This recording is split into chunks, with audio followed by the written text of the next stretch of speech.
দুই মেয়ে বলছিল চিকেন রোল খাবো, তাই আমি বললাম চিকেন রোল এনে খাওয়াও। তো বাবা বললো আমি যখন ছুটিতে আছি তাহলে আমি বাড়িতে বানাচ্ছি। তো সব কিছু ব্যবস্থা করে দেখো চিকেন রোল করেছে। তো সমস্ত কিছু নিজের হাতে সব গুছিয়ে গাছিয়ে নিয়ে কি সুন্দরভাবে করেছে। আমি প্রথম দেখলাম ওর বাবা চিকেন রোল করলো, মানে ঘরে অনেক খাবারই বানাতে জানি, ফুচকা বানাতে জানি, তারপর খাজা বানাতে জানি, নানান রকম জিনিস পারে, কিন্তু আমি প্রথম দেখলাম বাড়িতে রোল বানালো। তো যাই হোক অনেক জিনিসই প্রয়োজন, তো অল্পের মধ্যে থেকে সেরেছে। তো মেয়েকে বানিয়ে দিয়েছে, তো বললো যে খেয়ে মা খুব ভালো হয়েছে। তো রোলটা প্যাকিং করছে দেখো কেমনভাবে, তো আমারও খুব ভালো লাগলো। আর চিকেন রোল করতে গেলে অনেক কিছুই লাগে, তো যতটুকু পেরেছে বানাচ্ছি তো, ততটুকু সামান্য জিনিস দিয়ে করেছে। আরও অনেক কিছু লাগে যেগুলো জোগাড় করা হয়নি তাড়াতাড়ির মধ্যে, হয়তো কিনে খেলে হয়তো একটু বেশি টাকা দিয়ে খেয়ে নিতে পারতো। তো বললো যে দেখো না বাড়িতে বানাচ্ছি, বাড়িটা খেয়ে দেখো কেমন লাগে। ঠিক আছে বাড়িতে বানিয়ে দেখাও, খাই।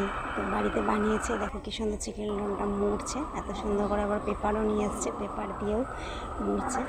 তো মেয়েদের হাতে দেবে, তো বললাম দিয়ে দাও বড় ছোটোটাকে। তো ছোটোটা বলছে গরম, ছোটোটাকে দেওয়ার কারণে দিতে পারছিল না, গরম হাতে। তো খাবে, ছোটোটাকেও একটা দেওয়া হবে। তো ওকে মোটামুটি করে দেওয়া হবে, কারণ দুটো মানে কাগজ না দিলেও খেতে নিতে পারবে না। তো বড়োটা বলছে ভালো হয়েছে, জানি না কতটা ভালো হয়েছে, মানে আমার মেয়ে বলছে। তখন আমি তখন খেয়ে দেখিনি, তারপর যখন খেলাম আমাকে খুব ভালো লাগলো। তো বন্ধুরা কমেন্ট করে বলবে কেমন হয়েছে বানাতে, মানে কেমন বানিয়েছে। যাই হোক ভালো হয়েছে কিনা দেখবে।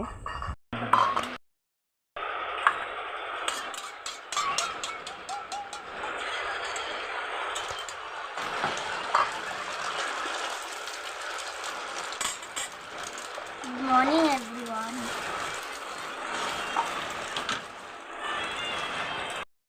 আসলে ছাড়বে না, গান দেবে, তুমি তো মুখে কিছু বলবে।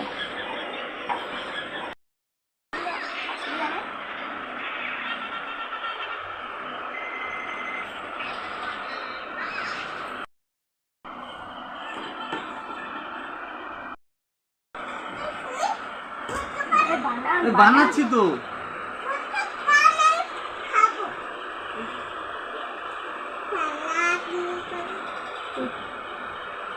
একটু বেশি করে সস দিতে।